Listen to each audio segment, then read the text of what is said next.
All right, if you're watching this, it's probably because you figured out that you need some crossbars to go across here for mounting a bike or a box, and you can't do it with just your normal rails. Also, if you do not have these rails, you will need to buy rails separately. This is just for the crossbars that go across. So we'll go ahead and unbox those and show you what that looks like. Okay, so this is the box that everything comes in. As you can see, it's packaged very well. Everything's wrapped in bubble wrap. It does come with instructions and a set of tools. So this actually has the keys inside of it. So this is how you keep it secure, extra screws, and then the tools to tighten everything down. When you put this together, you want to make sure that you're not tightening anything down all the way until the very end. So we'll put it together, get everything out. We'll start showing you how it goes together, and then we'll go from there. Okay, got everything unboxed so you could get a good look at it. Everything is clearly labeled. It will show left side and which side goes to the front of the car, right side. This should be going to the front of the car. And same with the rails. So say front of the car goes this way.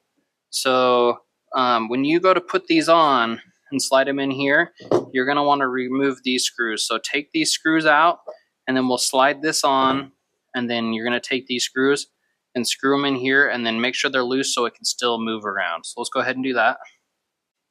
Okay, so now we're going to take the left side, slide it on here, roll it over, and then that's where we're going to put the screws.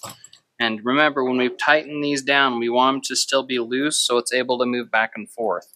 On the roof, it might not be exact, so they give us a little bit of wiggle room to make sure that it's an exact fit once you tighten everything down. If you tighten this down all the way before you do that, you might have an issue with it. So just make sure that this can slide back and forth.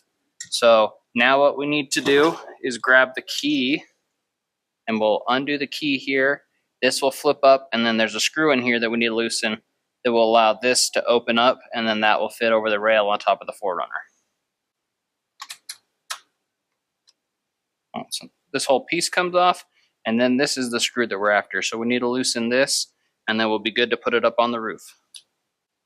So before you install these, make sure you look and see if yours has spots for where the rails will go. Most cars will have these on here. If they're only on one side, just make sure to line it up with this side and then just go straight across. So let's go ahead and put these bad boys on. Okay, we got everything put together. Everything is kind of loose, so we'll be able to fit over it. So I'll show you how easy this is.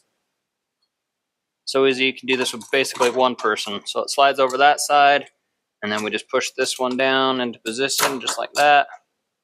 Boom. So now all we have to do is tighten this big screw up on top, and that will go ahead and suck the bottom up onto that rubber gasket. Tighten up these screws under here, and then we should be good to put the key on, and this thing would be done. Rail number 2 should be just as good as the first one, and it looks like I did not loosen. Oh, there it goes. Could have loosened that screw a little bit more and it would have went in a little bit easier. So let's tighten this screw down now. Okay, now we got this screw tight. We can go ahead and tighten the screws that are underneath here, and then that will be nice and solid. And then the last thing to do is to put this back on, and this is what keeps people from stealing that. So basically, if this was open, theoretically you could just unscrew this and take this. So that's why they include this nice little lock. So you want to this is unlock position, locked, and now that piece is on there protecting that screw, so you can't just take this off and run away with it. So we just all we have to do is go around and do this lock to all 4 sides, and it'll be ready to start carrying something. Okay, they are installed and ready for a set of skis, a mountain bike, a roof rack, you know, pretty much anything you want to mount to these things. Just make sure that whatever you're planning on mounting is compatible with this style mount, and that if you are curious about buying these, make sure your 4Runner has these rails already. If it doesn't have the rails, these will not work.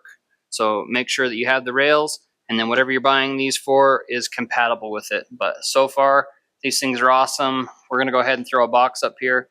If we have any issues with that, we'll update the review. But so far, these things were super easy to install, well boxed, and you could have this from the box to the top of your 4Runner, I would say 15 minutes flat. You'd be ready to go. So I highly recommend, and we'll update you in a bit.